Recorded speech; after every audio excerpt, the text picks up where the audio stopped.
Pemirsa, syarat beli solar wajib pakai QR Code atau kode QR My Pertamina nih. Di mana ini diperluas ke sejumlah wilayah.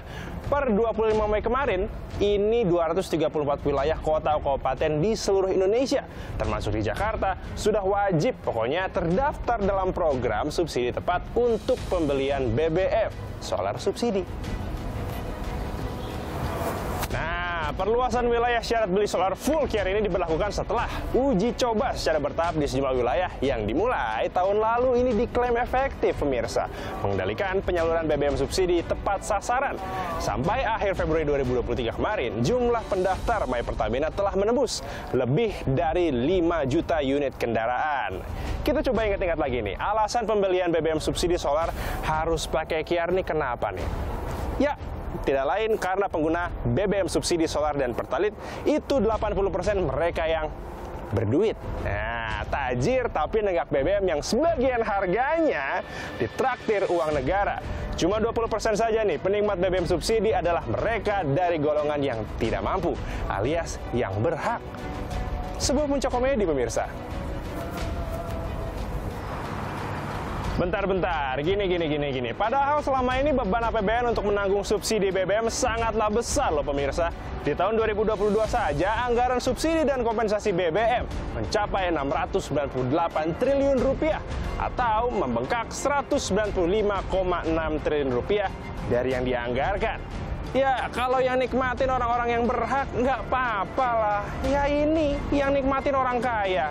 Piye toh? Tapi pemirsa, apakah pembelian BBM subsidi menggunakan QR jadi jurus ampuh menyalurkan BBM subsidi tepat sasaran? Yang rencananya nih targetnya akan berlaku secara nasional pada 20 Juni 2023 nanti.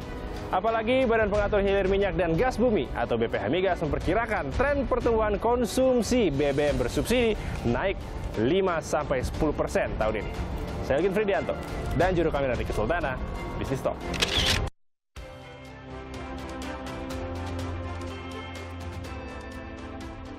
Halo, selamat malam saudara, Anda kembali menyaksikan Bisnis Talk bersama saya Masih Serta Regan. Ada ulasan dari rekan saya tadi bahwa memang untuk beli solar syaratnya harus pakai QR Code begitu. Katanya supaya nanti penyaluran BBM subsidi ini tepat sasaran. Karena selama ini saudara, 80% BBM subsidi dinikmati orang berduit. Pertanyaannya, efektifkah cara demikian? Kita akan bahas malam ini. Sudah bergabung bersama saya di studio. Ada Pak Fajar Santoso, VP Corporate Communication PT Pertamina. Selamat malam, Mas Fajar. Selamat malam, Mbak. Terima kasih telah bergabung bersama kami di studio dan telah bergabung juga bersama kita melalui Zoom. Ada Pak Saleh Abdurrahman, anggota Komite Badan Pengatur Hilir Minyak dan Gas Bumi BPH Migas. Selamat malam, Pak Saleh. Selamat malam, Ilona. Terima kasih telah bergabung bersama kami pada malam hari ini. Sebelum saya ke Pak Saleh, saya coba ke Mas Fajar dulu. Mas Fajar, efektivitas mungkin yang saya akan tanyakan. Karena kan tujuannya supaya penyaluran BBM subsidi itu tepat sasaran. Nah, mungkin bisa diberitahu tolak ukurnya bagaimana BBM subsidi solar dan Pertalite sejak ada syarat QR Code. Apakah sudah tepat sasaran atau masih banyak koreksiannya? Baik, jadi begini, mungkin dapat kami sampaikan ya bahwa program ini sejak awal diluncurkan memang tujuannya adalah untuk menjaga kuota, terutama yang sudah berjalan sebulan ini adalah full QR untuk solar bersubsidi. Jadi tujuannya saat ini adalah untuk meningkatkan level kepercayaan diri kita bagaimana sistem full QR ini dapat dimaksimalkan dan dioptimalkan dengan baik untuk menjaga kuota tadi. Tapi mungkin kalau bisa bicara data, sejak program ini dimulai tanggal 11 Mei bulan ini, dari segi sales dan transaksi justru ada kenaikan konsumsi sekitar 8-9%. Jadi itu kami menganggapnya adalah sebuah respon yang sangat baik di masyarakat, artinya masyarakat tidak mengalami kesulitan dalam menggunakan QR ini sebagai syarat untuk membeli solar. Jadi artinya dan juga bisa kami tambahkan tadi sedikit mengkoreksi bahwa angka pendaftaran saat ini per 27 Mei sudah ada 6,89 juta sudah naik, pendaftar kendaraan. Berarti dari segi jumlah itu pun sudah meningkat. Jadi kita menganggapnya adalah respon yang cukup baik di masyarakat.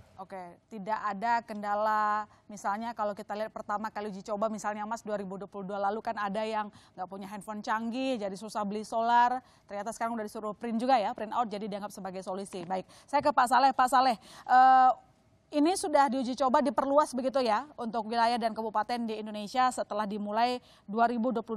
Sejauh mana Pak Saleh QR Code bisa memeratakan kebutuhan BBM subsidi dan mengurangi potensi ketimpangan yang selama ini terjadi?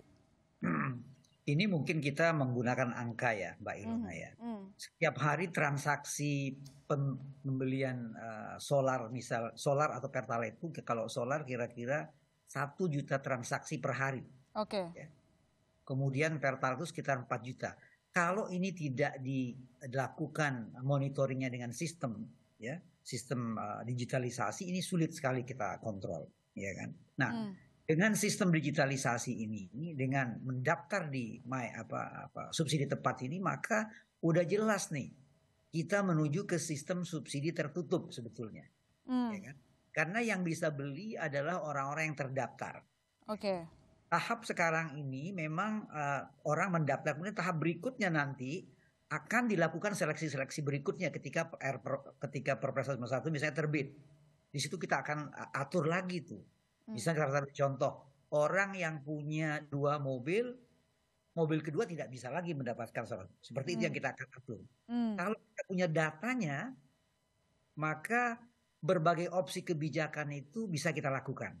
Okay. Ini makanya kami itu sangat support program digitalisasi registrasi ke subsidi tepat ini. Okay. Dan jangan lupa Ilona bahwa di dalam penugasan kami kepada Pertamina, pada badan usaha, kita minta di dalam penugasan itu agar badan usaha betul-betul menyalurkan BBM tepat sasaran dan mengembangkan sistem teknologi atau digitalisasi untuk mengurangi potensi terjadinya penyalahgunaan. Ya, apa misalnya contoh penyalahgunaan, ya kan? Contoh penyalahgunaan yang kita catat sementara ini ketika sistem ini belum berkembang itu adalah misalnya orang itu sudah dapat jatah katakan 60 liter per hari ya, mobil pribadi itu. Tapi dengan tidak adanya sistem maka dia bisa mengisi berulang tuh yang 60 liter. Dan ini kan kita bisa hitung berapa ketidaktepatannya. Dengan sistem ini, ketika mereka telah mengisi hari itu 60 liter, maka hari itu mereka tidak bisa ngisi lagi. Inilah yang kita lihat bahwa sistem ini kami yakin bisa membantu kita untuk menuju ke subsidi tepat. Itu menurut saya Mbak Ilona. Artinya memang selama ini berdasarkan catatan BPH Migas banyak orang-orang atau yang bawa truk nakal begitu bolak-balik isi solar subsidi? Betul, bukan hanya itu kan, di berbagai tempat kita lihat beberapa waktu terakhir banyak temuan-temuan kan, banyak penangkapan-penangkapan oknum-oknum yang menyalahgunakan BBM. Nah, ke depan potensi terjadinya hal-hal seperti ini bisa dikurangi. Karena itu nanti pengisian tuh by system. Begitu dia udah ngisi 60 liter dia tidak bisa lagi mengisi tempat lain, ya kan? Kalau sekarang belum ada komunikasi antar SPBU Mbak, antar nah dengan adanya sistem My Pertamina ini, apalagi tadi sudah kita catat sekarang ini transaksi hari ini, Mas Fajar mungkin nanti bisa lengkapi, itu sudah mencapai di atas 55% Mbak. Jadi karena kalau Mbak Ilona misalnya pergi ke Lombok, pergi ke Mataram, pergi ke Denpasar, pergi ke Kalimantan Selatan, itu rata-rata konsumen itu ya telah menggunakan QR Code di dalam membeli solar. Ini sesuatu yang sangat baik. Oke, baik, saya ke Mas Fajar. Kalau begitu sebelum nanti saya ingin mempertajam pertanyaan saya ke Pak Saleh soal kalau tadi dikatakan bisa mengurangi kecurangan dan ketimpangan, tapi apakah itu jadi solusi sepenuhnya atau tidak? Nanti saya ke Pak Saleh, saya ke Mas Fajar. Mas Fajar, ini mungkin edukasi ke masyarakat. Pertanyaan kedua saya itu lebih ke arah dalam proses pendaftaran, apakah ada seleksi khusus masyarakat yang diizinkan untuk beli solar subsidi? Oke. Jadi semua ketentuannya sudah tercantum dalam SK BPH Migas nomor 4 tahun 2020 ya. Jadi ada 2 tahap verifikasi yang dilakukan. Yang pertama itu adalah verifikasi pertama terkait pengguna. Pengguna dalam artian pengguna yang mengupload KTP, kita verifikasi sesuai dengan KTP yang diupload. Kemudian pengguna tersebut juga mengupload jenis kendaraan dan foto kendaraan. Dan itu juga kita verifikasi apakah kendaraannya sesuai dengan yang diperbolehkan dalam SK BPH Migas tersebut. Jika memang keduanya verifikasi ini berhasil, maka pengguna tersebut dapat membeli solar dan mendapatkan QR Code tersebut. Nah, itulah salah satu cara bagaimana kita mengkontrol ya, mengatur agar benar-benar BBM solar yang bersubsidi ini bisa masyarakat yang berhak, yang membutuhkan. Itu Mbak, mekanismenya seperti itu. Oke, kalau tadi mendengar penjelasan Mas Fajar untuk pengguna My Pertamina juga terus naik ya, lebih dari 6 juta. Artinya kalau dari Mas Fajar mengatakan sudah ini efektif loh begitu ya. Tapi sekarang ini kan masih solar ya. Untuk Pertalite itu kapan menyusul? Ya, untuk saat ini kita masih fokus dulu untuk menjalankan program solar QR ini. Kita sudah mulai dari 11 Mei dan rencananya sampai pertengahan Juni kita terbagi dalam 5 gelombang yang nanti pada akhirnya akan mencapai keseluruhan kabupaten kota di Indonesia untuk solar. Kemudian untuk Pertalite sembari menunggu Perpres 191, revisi Perpres tersebut keluar nanti, kami akan mencoba dengan menggunakan infrastruktur yang sama seperti yang sudah berjalan dengan solar seperti ini untuk dikembangkan lagi dan atau bisa digunakan lagi untuk Pertalite jika nanti saat. Dan targetnya nanti Juni ya di seluruh Indonesia? Iya, pertengahan Juni untuk solar. Pertengahan Juni. Nah, mungkin bisa diberikan contoh kepada kami Mas Fajar, kalau memang QR Code ini begitu efektif, maka bagaimana dengan pengembangan ataupun tindak lanjutnya? Misalnya, apakah sudah ada beberapa daerah yang akhirnya porsi solarnya dikurangi, ada yang ditambahin. Jadi kan selama ini mungkin itu tidak tercatat. Dengan catatan kan kita berharap bahwa yang butuh ya solarnya akan lebih banyak gitu. Ya, betul. Jadi salah satu tujuannya dengan pendataan melalui sistem digital ini adalah juga untuk mengetahui kebutuhan BBM di setiap daerah. Nanti kan dengan data digital seperti ini kita sudah punya sistem, sudah bisa melihat kira-kira daerah mana yang memiliki konsumsi dengan jumlah tertentu, kemudian dibandingkan dengan jumlah lain. Dan nanti ke depan mungkin setelah semuanya program ini berjalan, kita baru bisa memetakan kira-kira kuota mana yang ditambah, kuota mana yang dikurangi dengan cara seperti. Jadi belum ada tindak lanjutnya, kita masih coba dulu, nanti datanya dikumpulkan, baru kita menentukan mana daerah yang kuotanya akan ditambah dan mana dikurangi, begitu ya Mas Fajar. Nanti saya ke Mas Fajar, saya ke Pak Saleh. Pak Saleh, menyambung yang Anda jelaskan tadi bahwa memang dengan adanya QR My Pertamina ini setidaknya kita bisa mengurangi ya tindakan penyimpangan begitu terkait dengan penggunaan solar subsidi. Tapi pertanyaannya adalah apakah ini menjadi satu-satunya senjata supaya penyaluran BBM subsidi tepat sasaran atau mungkin ada hal lain yang segera dapat kita benahi agar tujuannya tidak ada pembekakan APBN karena subsidi yang tidak tepat sasaran? Jadi begini, jadi kan kita bicara dulu kalau dari sisi kuota ya Mbak Ilham. Kuota kita yang tahun ini kan 17 juta. Ya. Sementara reality tahun kemarin itu sudah di atas 17,6 juta. Ya. Jadi pertumbuhan konsumsi solar yang kita akan alami di tahun ini itu didasari adalah oleh pertumbuhan ekonomi sebetulnya. Ya kan? Kalau misalnya prognosa kita misalnya mungkin naik 5-10% tahun ini, ya kan, dari 17 juta tahun kemarin. Nah, kemudian karena ini barang subsidi, tentu tidak cukup dengan penggunaan My Pertamina atau QR Code di dalam mengendalikan konsumsi ini ya, atau tepat. Oleh sebab itu kita melakukan berbagai upaya ya Mbak Ilona ya. Upaya pertama tentu kami di BPH Migas yang mendapatkan tugas untuk melakukan pengawasan. Kami memperbanyak pengawasan. Kami juga mengembangkan sistem, ya kan? Kami bekerja sama dengan Pemda. Kami bekerja sama dengan aparat penegak hukum, ya, untuk bersama-sama mengendalikan karena memang modus penyalahgunaan ini kan oknum-oknum itu juga semakin kreatif gitu ya di dalam mencari cara untuk dengan demikian saya pikir nggak cukup kalau hanya dengan sistem ya. Kita juga harus menggerakkan semua sumber daya yang ada. Terutama tadi itu. Jadi kita bersama dengan Pemda, dengan aparat penegak hukum, kemudian juga dengan masyarakat tentu. Jadi masyarakat begitu menemukan suatu kejanggalan di dalam pengisian.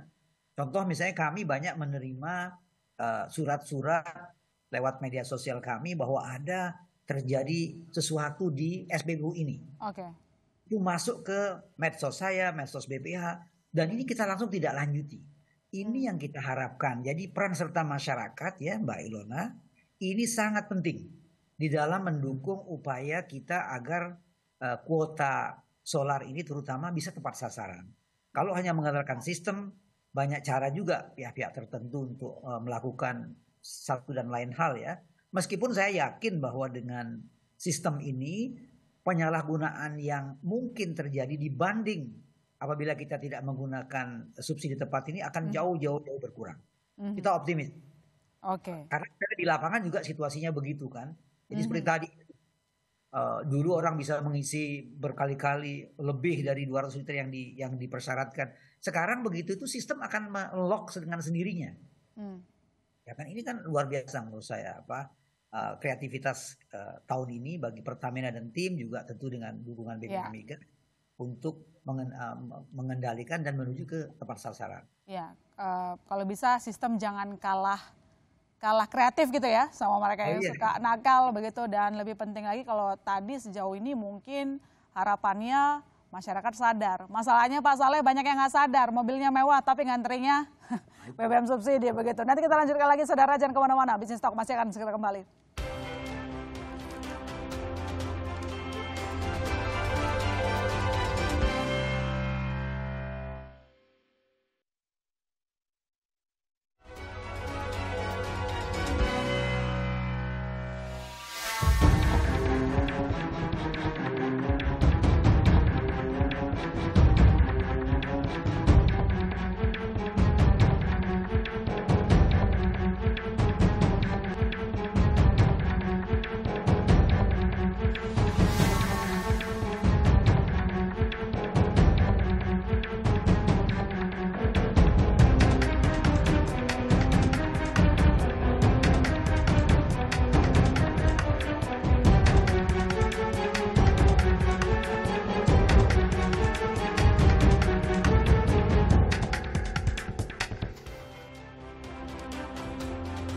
Kita lanjutkan dialog kita malam ini dan telah bergabung bersama kita Mas Cipta Wahyana, wartawan Serkontan. Selamat malam Mas Cipta. Malam Ilona. Oke, tadi kita sudah bahas kurang lebih implementasi di lapangan. Kalau kata Mas Fajar ini efektif pun diamini oleh Pak Saleh. Tapi pertanyaan saya begini, kita ini kan sudah menjalankan subsidi terbuka begitu lama, ya. Dan salah satu yang paling sering bocor yang bikin ribut itu subsidi energi, bukan? Karena selalu tuh masalahnya satu, data nggak tepat sasaran. Apakah ulasan dari redaksional melihat bahwa QR Code ini bisa menjadi tahap awal agar penyaluran BBM subsidi ini tepat sasaran? Karena kan sebenarnya gini Mas, kalau kita lihat secara aturan ini nggak tertulis loh, orang nggak boleh nggak beli itu nggak dibatasin. Tapi semua di sini melihat bahwa sadar dong, minta orang sadar gitu loh. Masalahnya banyak yang sadar apa enggak kan itu urusan masing-masing itu, silakan. Ya, persis. Tadi sebenarnya Pak Saleh ya udah menyinggung ya bahwa ini awal gimana kita membuat subsidi. Sebenarnya gini, kalau secara teori banyak ekonom juga menyarankan subsidi yang paling ideal itu subsidi yang langsung. Jadi seperti PKH, bansos yang langsung, karena imbasnya itu juga langsung. Bank Dunia juga bikin laporan bahwa itu dampak ke kemiskinan, kesenjangan itu langsung gitu loh. Cuma kan kita proses panjang ini, subsidi ini sudah panjang dan kita harus sadar juga bahwa subsidi itu sebenarnya kan selain alat untuk menjaga pemerataan kesejahteraan, proteksi, tapi dalam tanda kutip ini kan juga produk politik. Produk politik warisan masa lalu yang ya pada akhirnya tidak bisa juga langsung dicabut begitu. Apalagi kalau kita lihat, kalau kita berharap ya sekarang misalnya tiba-tiba ini subsidi untuk BBM ini dihapus, sepertinya sih tahun ini, tahun depan agak berat sih. Begitu ya, karena auranya pasti akan semakin panas. Mungkin jangan-jangan kepuasan turun dan sebagainya. Jadi minimal harus ada langkah maju juga supaya cerita-cerita masa lalu, kebocoran yang luar biasa, sebagian besar, yang menikmati justru yang tidak layak untuk menerima, ini bisa dikurangi. Nah, awalnya mungkin ini dengan QR, ini sebenarnya memang pengennya sebenarnya kalau kita cita-citanya sebenarnya, ini kan sebenarnya agak semi tertutup kalau masih QR itu. Kalau mau lebih tertutup lagi, harus ada screening lagi. Jadi subsidi produk tapi tertutup. Jadi ada screening juga siapa yang berhak dan enggak, itu lebih tegas lagi. Jadi dalam konteks tadi cerita soal iklim politik, bahwa kalau masuk ke area-area penggantian itu mungkin political cost yang terlalu tinggi. Ini merupakan menurut saya ya langkah yang logis dan kita sih dukung kalau bisa segera dilakukan supaya ya segera ada transformasi, ada perbaikan gitu, tidak berulang-ulang kita terjebak dalam subsidi terbuka yang risikonya kita lihat belajar dari COVID itu agak mengerikan sih, gimana subsidi energi meledak menjadi berapa, 551 triliun, itu artinya hampir seperempat atau 2,6% dari PDB. Dari PDB kita yang 20 triliun gitu loh. Nah, 20.000 triliun itu gede sekali dibandingkan masa lalu ketika Jokowi masuk itu dipangkas habis sebenarnya subsidi itu energi sudah di bawah 1% dibanding PDB. Tapi karena kondisi eksternal meledak lagi gitu. Nah, ini menjadi langkah awal yang kita dukung. Tapi ya itu harus konsisten sih. Gitu. Konsisten dalam arti soal pengawasan dan sebagainya. Yang penting juga selain ini dikontrol, barangnya juga ada. Karena cerita kelangkaan antrean yang panjang ini kan ya gambar kan tidak bisa menipu ya di TV dan sebagainya, terutama di beberapa wilayah non Jawa lah pasti. Screening produk tadi yang dimaksud berarti yang sekarang itu nggak cukup Mas, hanya berdasarkan pertanyaan juga. Bukan, maksudnya screening itu screening siapa yang berhak. Ketika mendaftar kan sekarang ya daftar aja kita. Kalau saya punya mobil solar ya saya bisa daftar, saya bisa beli. Padahal mungkin saya sebenarnya nggak berhak beli solar. Sebenarnya nggak layak lah saya beli solar bersubsidi. Gitu. Hal itu bisa kita implementasikan Mas Fajar? Supaya kita udah screening dari awal. Karena sebenarnya Pertamina ini kan sudah lama ya aplikasinya, cuman kemudian fungsinya yang diluaskan begitu ya, silakan. Ya betul, sebenarnya nanti apabila Perpres itu telah selesai, semua akan diatur di situ Mbak Ilona. Jadi siapa yang berhak, jenis kendaraan yang berhak, kan ada jenis kendaraan dengan dilihat berdasarkan CC misalnya. Jadi ada CC-nya sekian, itu seharusnya tidak boleh lagi menggunakan BBM subsidi misalnya. Jadi semua nanti akan diatur di situ, nanti kita tinggal menyesuaikan saja dengan aturan dengan di-matchkan ke sistem yang di My Pertamina sekarang ini. Oke, baik. Saya ke Pak Saleh. Pak Saleh, sejauh ini untuk diskusi revisi peraturan Presiden nomor 191 2014 sudah sampai mana sih? Kelihatannya semuanya muaranya ke situ, Pak. Iya, karena ini tampaknya diskusi kita akan mentok-mentoknya soal Perpres ini kayaknya. Jadi saya sebetulnya begini, jadi kalau kita lihat sekarang ini kan masyarakat ini dengan sadar mulai mendaftar. Ya kan? Mulai mendaftar, ada atau tidak ada perubahan regulasi, kira-kira itu. Terbit Perpres ini kita lihat masyarakat kita menurut saya itu sudah timbul awareness, timbul kesadaran bahwa ini penting, bahwa yang butuh silahkan daftar, dan kalau kita lihat di form untuk mendaftar itu memang agak detail di situ kan, itu bisa dikembangkan nantinya tadi itu kalau memang nanti Perpresnya turun dengan tadi klasifikasi CC atau tahun atau apapun. Itu sudah database kita ini sudah terbentuk. Sehingga kebijakan itu tidak lagi kita start dari awal. Jadi kita itu udah melangkah saat ini dengan database yang cukup komprehensif. Kemudian jika ada kebijakan apapun dari pemerintah untuk pengaturannya, maka sistem ini sudah tinggal disempurnakan, tinggal diimplementasikan. Ya kan? Ini yang kita harapkan. Kalau soal Perpresnya bagaimana? Saya juga belum tahu ini.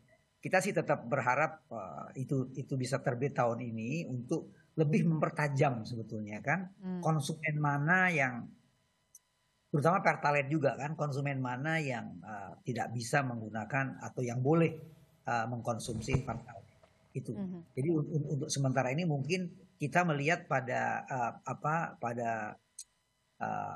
tepat sasarannya dulu deh. Dari selama ini kita anggap tidak tepat menjadi lebih tepat dengan apa? Dengan mendaftar, dengan tidak bisa lagi mengisi lebih dari yang dipersyaratkan, misalnya dalam batas maksimum pengisian per hari per liternya. Ini juga suatu kemajuan menurut saya. Sambil kita lihat tahun ini jika revisi Perpres terbit, maka saya pikir kebijakan subsidi akan sangat bagus. Tapi yang pasti kita komitmen bahwa pengawasan jalan terus ya, Pak Saleh. Kalau itu justru kita semakin kencang pengawasan sekarang ini, Mbak. Karena bagaimanapun kan kita tahu saat ini kuota solar 17 juta. Sementara bulan ini aja realisasi sudah 43,59%. Dan ini kita prediksi kemungkinannya akan lebih dari kuota tahun ini. Sehingga apa boleh buat, kita harus meningkatkan pengawasan. Makanya kami sependapat dengan Pertamina bahwa implementasi QR Code bisa segera diselesaikan. Seluruh transaksi, yang penting transaksi pembelian itu menggunakan QR Code. Kita tidak lagi bicara tentang berapa orang yang mendaftar, tetapi transaksi harian itu kita harapkan sudah menggunakan QR Code, Mbak. Jadi transaksinya yang 100% harus menggunakan QR Code. Yang kita harapkan dan kami lihat nanti Fajar bisa update, itu mendekati lebih dari 90% transaksi solar sekarang ini sudah menggunakan QR code di seluruh Indonesia. Oke, gitu Mas Fajar? Iya, betul. Angkanya sudah cukup 90, hampir 100% bahkan nanti, makanya setelah sampai pertengahan Juni ini kita harapkan bisa 100%. Pertengahan target Juni kita. 100%. Betul, Oke, yang penting ada kesadaran di sana ya. Tapi gini Mas Fajar, pertanyaannya, karena ini kan melibatkan infrastrukturnya begitu ya. Kita tidak bisa menutup mata, sebuah program tidak selalu sempurna ya, Mas Cipta, Pak Saleh, bahwa ada keluhan penggunaan QR Code ini, kadang katanya soal jaringan, sampai juga ada kok jatah saya dipakai, padahal dia merasa dia belum beli tuh 60 liter itu. Nah ini jawaban dari Pertamina bagaimana? Apakah benar ada kebocoran data, karena kita ngomongin soal keamanan data dari pelanggan ya? Ya betul, mungkin dapat kami sampaikan juga bahwa Pertamina sejauh ini belum menerima laporan, maksudnya dari internal sistem kami bahwa terjadi kebocoran data. Tadi yang dimaksud Mbak Ilona, mungkin ada beberapa kejadian yang pengguna memiliki QR Code yang ternyata sudah disalahgunakan. Itu memang beberapa kali kejadian. Nah itulah tujuan dari program ini, supaya tujuannya itu Mbak, untuk menjaga bahwa apabila sebelumnya diterapkan itu kita masih diizinkan untuk menginput nomor polisi. Dan itu rawan sekali dengan kebocoran, karena siapapun bisa menggunakan memasukkan nomor polisi. Tapi dengan QR ini otomatis setiap kendaraan sudah memiliki QR Code yang unik di masing-masing dan tidak dimiliki oleh kendaraan lain, otomatis QR itu hanya bisa digunakan atau dibelikan solar oleh penggunanya sendiri, kecuali QR Code-nya itu sendiri di-share ke orang lain atau dipinjaman ke orang lain, itu juga sama aja terjadi kebocoran. Maka kami juga terus mengimbau bahwa QR Code ini sifatnya seperti e-wallet kita, jadi jangan sampai QR Code ini tersebar, apalagi di-share kemana-mana, karena itu balik lagi karena untuk menjaga kuota yang ditetapkan oleh pemerintah untuk masing-masing pengguna. Jadi sekaligus kami juga ingin terus mensosialisasikan bahwa yang kita lakukan sekarang ini adalah untuk membangun kultur, membangun sebuah kebudayaan bahwa dengan digitalisasi, kemudian QR Code, ini semua dapat membentuk ekosistem nanti ke depan yang sangat baik. Karena aplikasi My Pertamina yang sudah terintegrasi dengan QR Code subsidi tepat ini nanti juga akan bisa langsung dimaksimalkan sekaligus dengan pembayarannya. Jadi otomatis pembayaran tunai pun bisa dikurangi, otomatis transaksi di SPBU semakin cepat sehingga semua data bisa terintegrated secara digital. Oke, artinya ini sekaligus Pertamina membantah bahwa 2022 lalu Mas Fajar, tepatnya 10 bulan 11, ada cuitan mengatakan bahwa 44 juta data My Pertamina dijual sekitar $35.000. Ya, dapat kami sampaikan bahwa informasi tersebut tidak benar. Kami dapat pastikan itu bahwa kami juga bekerja sama dengan provider skala nasional dan juga internasional terkait jaringan, terkait sistem aplikasi kami, sehingga dapat kami pastikan bahwa informasi tersebut tidak benar. Oke, baik. Terima kasih Mas Fajar. Saya ke Mas Cipta. Mas Cipta, ada yang menarik karena tadi Mas Cipta juga yang memberikan poin soal subsidi energi itu berkurang di pemerintahannya Presiden Jokowi, tapi membengkak juga di pemerintahan Presiden Jokowi. Nah, apa yang bisa kita analisa di sini? Kegalauan apa yang dirasakan regulator sehingga tampaknya kok tidak konsisten ketika kita ngomongin soal subsidi terbuka? Ya, sebenarnya memang yang menjadi sorotan kan diantaranya tahun lalu ya. Tahun lalu ketika subsidi energi melonjak menjadi 551 triliun gitu ya. Itu ya itu seperti saya sebut, angkanya itu sangat besar kalau dibandingkan PDB kita yang 20.000 triliun. Tapi memang sekali lagi itu sebenarnya kondisi sangat khusus. Tahun lalu itu sebenarnya mungkin pemerintah juga masih agak ragu juga, bahkan sebenarnya nggak diam juga karena sebenarnya sudah menaikkan BBM bersubsidi kan September. Kalau nggak itu bisa lebih meledak lagi gitu ya. Cuma memang concern kita sebenarnya misalnya kayak tahun ini ya, tahun ini kan turun tapi seperti turunnya itu agak ragu-ragu. Mungkin konteksnya pemerintah juga masih menjaga daya beli sehingga turunnya kan menjadi 340-an triliun ya. Tapi kita berharap ini sebenarnya konsisten. Jadi cerita lama yang digaungkan Pak Jokowi ketika mulai pemerintahan awal bahwa memang mau mengalihkan subsidi energi yang sebenarnya kadang-kadang kurang tepat sasaran ke belanja-belanja yang lebih berimbas langsung ke masyarakat. Nah itu kemudian balik lagi gitu ya. Yang sekarang mungkin 340 itu kan turunnya sebenarnya nggak terlalu, maksudnya belum kembali ke di masa lalu ketika subsidi itu bahkan sudah angkanya udah sekitar 100 triliun bahkan di bawah itu. Nah kita berharap ya ini kemudian konsisten meskipun waktunya sempit. Nah tapi cerita ini upaya untuk supaya ini tepat sasaran. Nah ini sebenarnya kita berharap juga supaya minimal satu tidak meledak. Yang kedua, kita sebenarnya kan cerita ini sebenarnya kondisinya lagi menarik, favorable. Karena ICP sekarang, harga acuan itu kan sekarang 8 bulan, padahal acuan di APBN kan 90. Kurs juga sekarang 14.900, acuan di APBN 14.900. Jadi sebenarnya kondisinya sekarang kalau ngomong subsidi itu lebih enteng lah dibanding tahun lalu.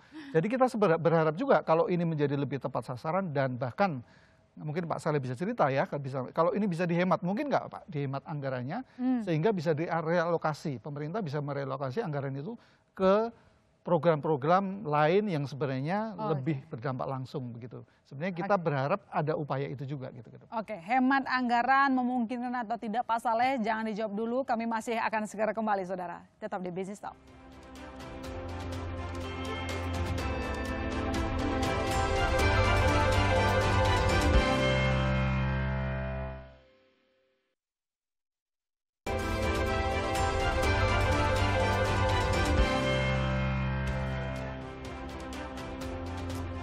Ya, melanjutkan pernyataan dari Mas Cipta tadi, saudara, apakah memungkinkan nih BPH Migas menghemat ya anggaran yang sudah dialokasikan untuk subsidi energi? Pak Saleh, silakan responnya, bisa nggak? Penghematan itu rumusnya ya tentu konsumsi stabil atau turun atau tidak ada peningkatan. Gimana caranya? Satu tadi itu menggunakan sistem digitalisasi MyPort. Yang kedua tadi itu, jika kita masih temukan beberapa penyalahgunaan, contoh misalnya kan ada satu kendaraan umum misalnya menggunakan 2-3 QR code, ya kan? Sekarang sistemnya ini masih diperbaiki terus-menerus. Inilah yang kita sebut sebagai pengawasan lapangan. Jadi kita akan meningkatkan pengawasan lapangan, meningkatkan pengetahuan dan kesadaran para operator di lapangan. Tapi untuk menjawab apa yang disampaikan Mas Cipta tadi itu, penyelesaian soal subsidi BBM ini tidak bisa dilihat hanya satu bagian subsidi BBM. Ini memerlukan kebijakan yang integrated terkait dengan bagaimana kita mengembangkan transportasi publik. Nggak bisa selesai kalau kita hanya mengandalkan, karena transportasi itu naik terus. Jumlah kendaraan bermotor, mobil akan naik terus, iya kan? Subsidi pasti akan naik, ya kan? Karena belum. Contoh beberapa negara yang GDP-nya pasti sudah 10.000 US dollar per kapita pun Mas Cipta masih memberikan subsidi. Kita yang 5 ribuan ini ya masih oke lah. Tujuannya apa? Agar ekonomi kita bisa cepat berkembang, inflasi terkendali. Tapi yang tidak boleh dilupakan atau harus tetap dikembangkan itu bagaimana transportasi publik diperbaiki. Karena kalau transportasi publik ini makin meningkat, masyarakat sadar untuk menggunakan Transjakarta misalnya, maka otomatis konsumsi atau penggunaan BBM subsidi akan turun. Jadi nggak bisa kalau kita hanya bicara satu aspek. Bagaimana kita mengurangi subsidi tanpa kita berbicara tentang bagaimana meningkatkan penggunaan transportasi publik, bagaimana memberikan insentif kepada transportasi publik agar masyarakat perlahan-lahan semakin suka, semakin memilih transportasi publik. Kalau itu paralel dilakukan, maka saya yakin bahwa beberapa tahun ke depan urusan subsidi kita ini akan bisa kita atasi. Mendukung di segala sektor ya, kalau kita ngomongin soal energi ini. Baiklah, saya ke gini Pak Saleh. Untuk kuota BBM tahun 2023 kan dipastikan mencukupi ya kebutuhan nasional itu jenis bahan bakar tertentu JBT, minyak tanah 0,5 juta kiloliter, minyak solar 17 juta kiloliter, sedangkan untuk jenis bahan bakar khusus penugasan sebesar 32,56 juta termasuk Pertalite di sana. Apakah ini dipastikan cukup? Kalau tahun lalu kan kita sempat revisi ya, yang heboh takut kehabisan. Silakan. Ya apalagi tahun ini ya Mbak ya, tahun ini kan tahun pemilu ya, pasti lalu lintas activity itu akan semakin besar, semakin berkembang. Kami dari realisasi hingga Mei ini memprognosakan itu untuk solar ini kemungkinan itu kita masih butuh tambahan, ya. Bukan karena kita bicara penyalahgunaan, tetapi memang karena economic growth dan peningkatan kegiatan masyarakat, ya kan. Realisasi tahun 2022 realisasi yang proven itu adalah di atas atau 17,6 juta. Sedangkan tahun ini kuota kita 17 juta kan agak kurang match ya kan. Mestinya kan 17,6 tambah 5% growth untuk 2023. Nah, jadi kami untuk tahun 2023 ini dari tren yang kita lihat hingga Mei ini, yang 43,59% ini kita memperkirakan bahwa kuota solar ini kemungkinan akan lebih ya Mbak ya. Artinya dari 17 juta mungkin menjadi 18 juta atau sekitar itu. Tapi meskipun demikian, kita akan do our level best gitu ya. Kita akan melakukan yang terbaik untuk menjamin bahwa kita sudah bekerja keras untuk mengendalikan dan menjamin bahwa subsidi tepat sasaran. Ya kan? Kalau memang itu karena economic growth, karena masyarakat yang membutuhkan memang meningkat, maka ini apa boleh buat, kita harus sampaikan bahwa memang kebutuhan ekonomi rakyat meningkat, ya kan? Sehingga memang over ya kita harus sampaikan bahwa memang ini prognosanya akan di atas kuota yang 17 juta. Nah, untuk Pertalite kami memproyeksikan bahwa sesuai kuota ini kita perkirakan cukup, Mbak. Minimal dari dari realisasi Januari hingga Mei ini. Kita juga antisipasi bahwa beberapa bulan ke depan ini kan seperti tadi pemilu ini juga akan meningkatkan kegiatan masyarakat ya, dan ini juga kami akan monitor week to week gitu ya, hari per hari untuk melihat kemungkinan terjadinya peningkatan. Jika itu terjadi maka tentu kami di PPH akan mengambil langkah-langkah untuk mengatur konsumsi Oke, tapi udah ada angka ya kalau ada tambahan sekitar 18 juta tadi kalau kata Pak Saleh. Saya ke Mas Fajar. Mas Fajar, next apa yang akan dilakukan Pertamina sebagai eksekutor begitu ya? Aturan ada tapi yang pusing kadang mungkin Pertaminanya gitu ya, karena bingung gitu. Setelah datanya terkumpul gitu ya, apa yang dilakukan Pertamina untuk membantu regulator agar membantu keuangan Pertamina juga gitu, agar penyaluran BBM subsidi ini sesuai cita-cita tepat sasaran? Iya, betul. Kami tentu memaksimalkan infrastruktur yang kami punya saat ini melalui aplikasi My Pertamina, kemudian website mypertamina.id, di mana di situ juga ada pendaftaran subsidi tepat sasaran tadi. Tapi mungkin sedikit menambahkan bahwa tujuannya ini adalah kita bertujuan baik, bukan untuk membatasi, tapi seperti yang Pak Saleh tadi sampaikan, untuk mengatur. Jadi ya kita tidak bisa pungkiri bahwa perekonomian terus tumbuh, artinya kebutuhan masyarakat juga akan naik, tapi dari satu hal yang bisa kita lakukan adalah mengatur bahwa BBM ini tepat sasaran, tidak diselewengkan, tidak disalahgunakan, tapi langsung ke masyarakat yang membutuhkan. Caranya ya dengan melalui sistem yang sudah berjalan sampai saat ini dengan solar QR code Pertamina. Kemudian nanti ke depan yang setelah nanti tentu kita harapkan revisi Perpresnya segera selesai juga akan berlanjut ke program yang untuk Pertalite. Iya, yang penting ada jaminan di infrastruktur. Betul, kami siap ya. Tentu sebagai kami pelaksana kebijakan sudah ada, nanti sebagai pelaksana kita akan ikuti kebijakan pemerintah tentunya. Oke, baik. Saya ke Mas Cipta. Mas Cipta, sebenarnya ketika kita berharap bahwa penyaluran BBM subsidi tepat sasaran kan lagi dan lagi kita ngomongin soal APBN yang selama ini menanggung begitu besar untuk subsidi energi begitu. Nah, seberapa efektif ketika ada konversi begitu ya, penggunaan anggaran misalnya untuk kesejahteraan rakyat, katakanlah bansos, dapat mengurangi kemiskinan. Karena di September kita naik, Mas Cipta, angka orang prasejahtera ada 26,36 juta orang, lebih tinggi dibandingkan bulan Maret lalu. Ya. Sebenarnya di masa lalu kan ketika Jokowi mulai pemerintahan ini mulai ya di 2014 ya, kemudian dipotong anggaran subsidi energi besar-besaran. Nah kan ceritanya memang kemudian di situ alokasi untuk infrastruktur saya setuju dengan Pak Saleh itu juga berimbas ke sebenarnya pemerataan ekonomi juga.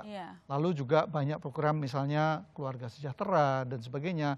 Nah itu memang penting, konversi itu kemudian mendukung pengentasan kemiskinan. Perlu dicatat juga bahwa kita kan kadang-kadang hanya terjebak bicara masyarakat yang miskin, benar-benar miskin tadi disebut, mungkin sekarang angkanya berapa, 9%. Tapi kan Sri Mulyani, Bu Menkyu juga bilang bahwa sebenarnya ada 40% yang sebenarnya terancam. Ketika ada guncangan ekonomi juga terancam mungkin menjadi miskin dan hampir miskin.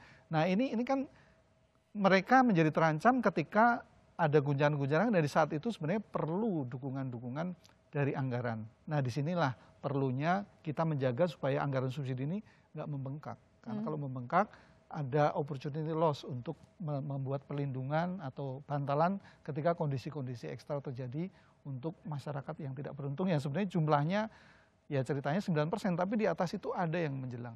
Nah itu sebenarnya penting juga gitu. Dan Bank Dunia juga sudah menyebut ya bahwa subsidi yang langsung itu lebih jelas, lebih efisien mengentaskan kemiskinan dibandingkan mungkin yang lewat subsidi energi dan juga pertanian. Dia juga kritik itu ya, meskipun ini menjadi topik diskusi juga di pemerintahan juga. Tapi kita sepakat bahwa subsidi tertutup lah yang lebih bijak ya ketimbang subsidi terbuka. Persis, kalau poin kita sih ya pemerintahan ini yang memulai mereformasi subsidi. Nah kita berharap juga meninggalkan bekal yang bagus gitu. Artinya aturan yang kuat, minimal menjadi subsidi ini menjadi tertutup sehingga lebih tepat sasaran. Ya, kita tunggu ketegasan regulator berani melakukan hal itu. Terima kasih Mas Cipta Wayana, wartawan Senior Kontan atas ulasannya. Dan saya juga ucapkan terima kasih banyak kepada Mas Fajar Santoso, VP Corporate Communication PT Pertamina yang telah hadir di studio. Selamat kembali bertugas. Semoga infrastrukturnya semakin canggih ke depan, Mas Fajar. Dan tentu saja saya ucapkan terima kasih banyak ke Pak Saleh Abdurrahman, anggota Komite Badan Pengatur Hilir Minyak dan Gas Bumi. Sehat selalu Pak Saleh. Terima kasih. Dan saudara jangan kemana-mana, kami masih akan segera kembali.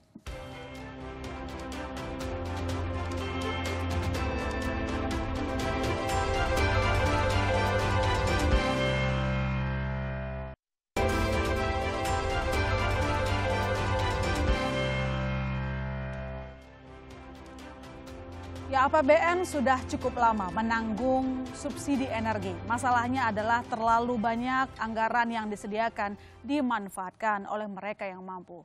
Maka kita akan tunggu konsistensi kebijakan yang berani untuk membatasi penyaluran BBM subsidi yang tidak tepat sasaran. Saya masih Tarigan undur diri. Sampai jumpa Selasa depan.